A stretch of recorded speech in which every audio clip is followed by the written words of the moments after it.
મારું નામ દર્શન કાકડિયા છે. ક્યાંથી આવો છો? નાના વરાછાથી આવું છું. શું તકલીફ હતી? મને એલર્જીની તકલીફ હતી. વારાઘડી શરદીનું થઈ જતું હતું. અને કેટલા ટાઈમથી હતી તકલીફ? 2-3 વર્ષથી એ તકલીફ શરૂ હતી.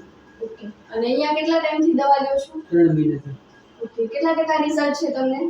25-30% જેવું રિઝલ્ટ છે. ઓકે. અને આ દવા શરૂ કરી એ દરમિયાન તમને શરદી કે જે કાંઈ તકલીફ હતી એ વધઘટ થઈ હોય એવું? વધારે નથી, રાહત થઈ છે, ઘણી રાહત થઈ છે. ઘણી રાહત થઈ ગઈ. આની પહેલા કોઈ સારવાર લીધી છે તમે? આ લીધી હતી.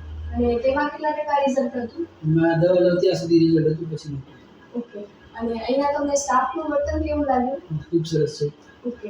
અહીંયા કેટલા ટાઈમથી આવો છો તમે? 3 મહિનાથી અહીંયા આવું છું, પણ રેગ્યુલરલી તો મહિને એકાદ વખત આવું છું. ઓકે. અહીંયા કોઈના હસ્તક આવ્યા છો? મારા એક મિત્રને સલાહ આપેલી કે અહીંયા આ દવાખાનું છે, એના હસ્તક આવ્યો છું. Thank you. આજે જ યોગક્ષેમ હોસ્પિટલની મુલાકાત લો.